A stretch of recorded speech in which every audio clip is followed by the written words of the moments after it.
chaos teams for 2025. What does this mean?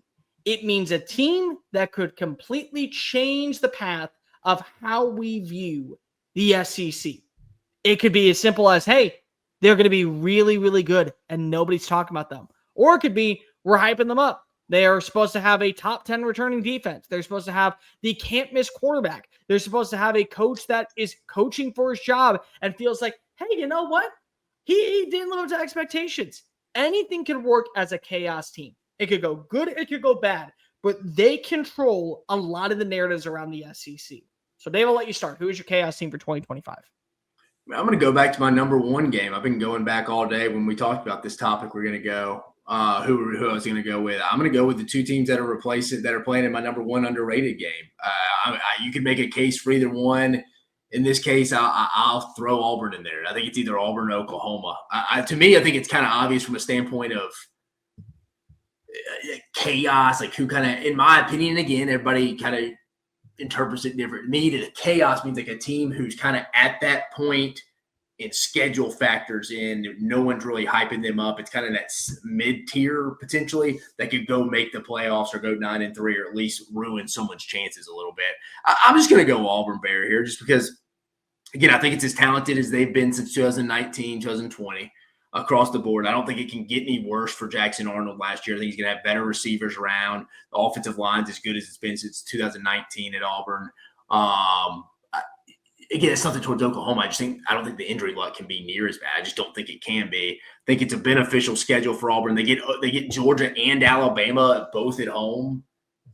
Can they get one of those teams at home? Again, if Auburn was going to go make some surprise playoff push, win 9 games, I feel like they would need to get one of those games. I think Auburn's that chaos team a little bit. Oklahoma earlier in the season, again, I just think there's a lot of swing games there. Auburn could be that surprise team. And again, I went 1A, 1B. I just think Oklahoma right after them there too, just because they play so many of those tough teams in the league because the schedule's tough again. And again, even if they're just good themselves and get one of the 4 or 5 spots from the SEC, that's going to take out somebody else, like an Alabama, a Tennessee, Ole Miss, South Carolina, teams like that are really trying to compete for that. So I think those are the two obvious teams for how I kind of interpret the chaos team, who's kind of in that middle ground, trying to push forward, make an improvement. People would be pretty surprised if both teams made that or if that said-so team made the playoffs. Oklahoma was number 2 for me. I think Oklahoma has the schedule that is so volatile that they may end up being 8-4, but they could get a couple of upset wins that derail another season for, say, an Alabama again, or maybe it's it's LSU, whoever it is. Florida, to me, is the ultimate chaos team in 2025, and it's because of what they have at quarterback and the way their schedule pans out.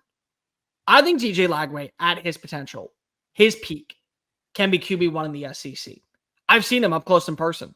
I know what the talent is. I know how quickly he can adapt to Billy Napier's system.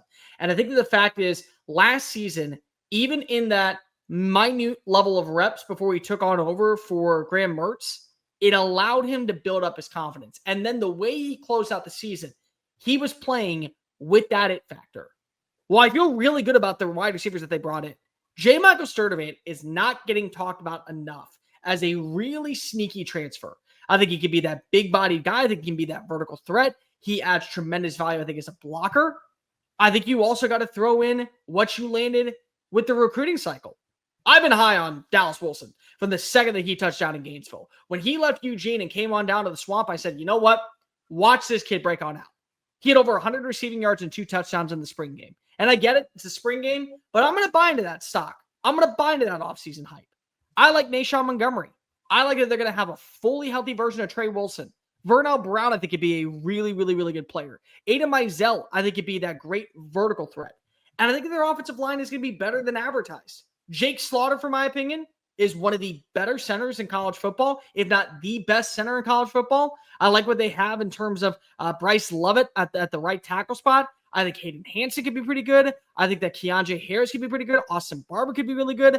I think Jaden Bach could be easily the best running back in college football this year. I'm very high on his upside. I think that the fact that he's not splitting reps with Montreal Johnson anymore is going to do wonders. And you bring in Jacoby Jackson, who's a really good secondary option. And you could throw in probably as your number 3 guy, Trayon Webb. The defense, I think, is also going to be better. I like Ron Roberts being fully in control of this unit over than splitting reps with Austin Armstrong. I think that does wonders. And then look at their schedule. They may end up having a 5-7 finish. But what if they beat LSU? 6:30 on the road, ABC. They carry that momentum going into the Miami game, and they beat Miami. And then just God forbid, people are not paying enough attention. That Texas game, I'm actually more concerned for Texas against Florida right now than I am against Ohio State. What if Lagway isn't healthy, though, is my question to you.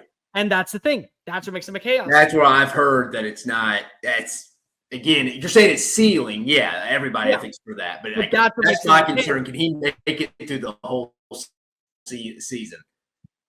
But that's what makes them the chaos team. Can he make it through a whole season? If he does, then by all means, say they beat Texas and they carry that momentum.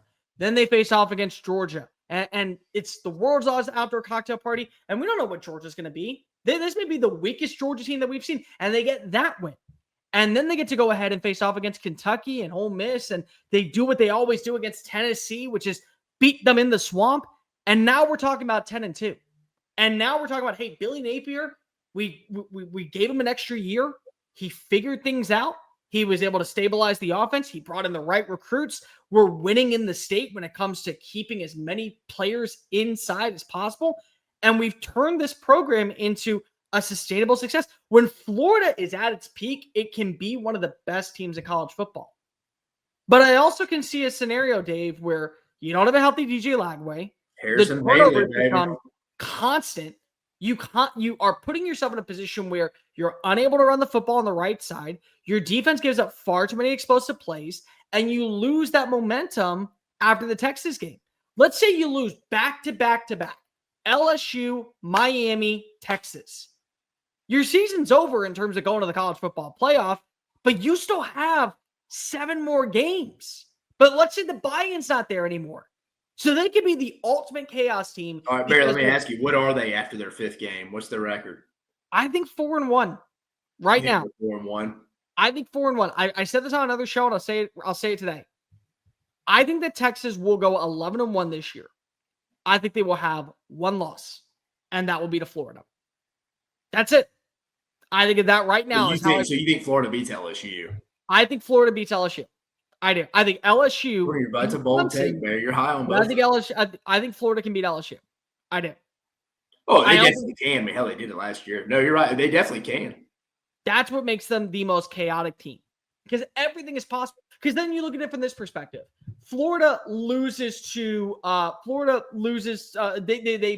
lose everybody. They lose Lagway to an injury, and the wide receiver play is insufficient. And let's just say Billy Napier's fired. They're done. It's a terrible roster. Well, what then happens is that becomes a must win for Ole Miss if they want to make the college football playoff. That becomes a must win for Tennessee if they want to make the college football playoff. And what if that propels them over the top to that win?